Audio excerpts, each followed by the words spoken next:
Buenos días, soy Enrique Vizcaíno y les voy a explicar lo que aprendí en el curso de Matemáticas 2, aplicado en problemas de la ingeniería y de la actualidad, no solo en la teoría. Durante todo el curso aprendimos lo referente al cálculo integral, desde la integración básica, integración por cambio de variable, por partes, parcial, trigonométricas, entre otros tipos. Ya que contamos con las bases teóricas de la integración, podemos dar seguimiento a este conocimiento aplicándolo en cualquier problemática actual. Un gran ejemplo de esto puede ser la presa del Novillo y todo lo referente al acueducto que está llevando a cabo nuestra ciudad. Este acueducto sirve para traer agua desde las presas donde abunda este líquido hasta todas las casas y negocios de nuestra localidad, ya que hace falta. En el recién concluido curso de Matemáticas 2 le dedicamos un modular entero, o sea una sección de este curso, específicamente a los usos aplicados de la integración. Mediante estos usos podemos determinar la longitud de un arco, podemos determinar la fuerza que ejerce ciertos objetos, podemos indicar la presión a la que se somete un objeto dentro de un líquido, podemos determinar muchas cosas mediante esas integrales.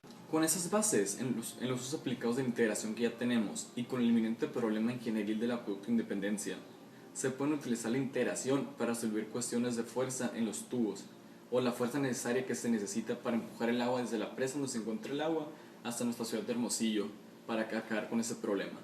También mediante los usos aplicados de la integración podemos determinar la presión que ejerce el agua en los tubos o qué tanta fuerza necesitan esos tubos para que no se dobleguen ante la presión que ejerce el agua sobre ellos al ser transportados hasta nuestra ciudad. A continuación les voy a explicar cómo mediante una integral podemos calcular la fuerza necesaria para empujar cierta cantidad de líquido hasta tal altura o tal longitud, como en el caso del problema inminente del acueducto. Ahí se necesita calcular mediante integrales la fuerza necesaria que lleva el agua desde el Novillo hasta el drenaje de nuestra ciudad. Como ya mencionamos, las integrales tienen mucho campo de aplicación. A continuación les demostraré un ejemplo en el que podemos calcular la presión que aplica un fluido en una base y la fuerza necesaria para empujar todo ese líquido hasta la superficie. En este ejemplo se cuenta con un contenedor en forma de trapecio, donde su base menor es de 6 pies, su altura es de 5 pies y su base mayor es de 8 pies. El agua saldrá por esta llavecita que se muestra aquí, que mide otros 4 pies de alto. La fórmula de la fuerza es igual a la presión por el área. Pero con nosotros lo que queremos es la presión, se sustituye, se despeja y obtenemos que la presión es igual a la fuerza sobre el área. Pero como es una figura irregular, para poder calcularlo solo se muestra vamos a agarrar un pedazo dentro de ese contenedor, donde ese pedacito tendrá ancho delta x y de alto 2x. Para calcular la fuerza, como es irregular, se tiene que calcular el incremento en la fuerza. El incremento en la fuerza va a ser igual a la presión por el incremento en el área, ya que el área, lo que estamos integrando es este triangulito y su área va avanzando, cambia, por eso tiene que ser el incremento. La presión sabemos que es igual al peso W, que es igual al peso del líquido. En este caso, como contamos con agua, tendremos que W es igual a 62.4 por H es la altura, y todo eso multiplicado por incremento en el área. El incremento en el área va a ser qué tan constante es el cambio del triangulito. Aquí tenemos que es 2x por el incremento en y, que es esto. Y ya cuando implementamos todo eso en la fórmula final de la fuerza, obtenemos que el incremento de la fuerza es igual a 62.4 multiplicado por la altura. La altura en este caso es lo que le falta de aquí hasta donde va el líquido, o sea que tanto de aquí a acá, y ya conforme va subiendo. Y digo que el agua, si ponemos el plano cartesiano en este punto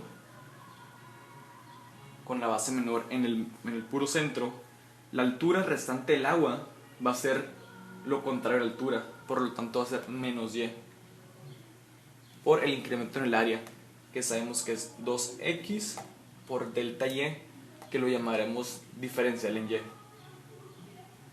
Si quisiéramos integrar esto, no es posible, ya que contamos con dos variables, y x.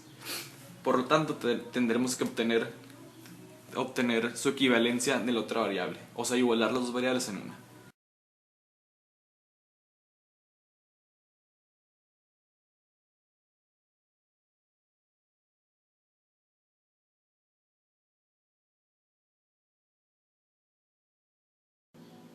En mi opinión personal, las matemáticas son fundamentales para cualquier ingeniería, porque si conoces muy bien esa ciencia exacta, las demás, como la física y la química, se te hacen más fáciles de entender y de comprobar.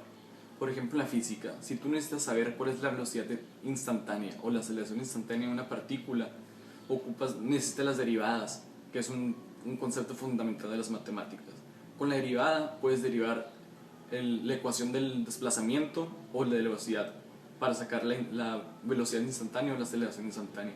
En química también son las matemáticas, porque si requieres saber cuál va a ser la probabilidad de que una reacción ocurra, tienes que derivar esa reacción para ver qué tantas posibilidades hay. Un mundo sin matemáticas sería muy monótono, muy aburrido, ya que para que una comunidad avance es necesaria la tecnología. La tecnología está compuesta de puros cálculos matemáticos.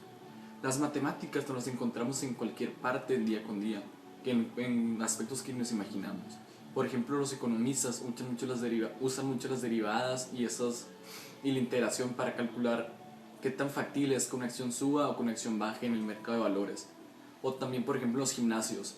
En las caminadoras, en las bicicletas que usa la gente para hacer ejercicio, se necesitan fórmulas matemáticas donde obtienen el peso y el tiempo en lo que has corrido para sacar las calorías que has quemado y lo que ha sido y la distancia que has recorrido. Sin las matemáticas, yo creo que la gente viviría menos tiempo, ya que todos los aparatos usados en la industria médica proceden de ingenieros, que aunque no sepan por qué funciona la máquina o para qué funciona, ellos son los que la están produciendo. Sin esos ingenieros que tienen ramas muy fuertes de matemáticas, bases muy sólidas de matemáticas, no se podría dar paso a la industria médica para tener tanta tecnología en sus hospitales. Por ejemplo, todos los ingenieros electromédicos se dedican especialmente a la fabricación de nuevos aparatos para los hospitales.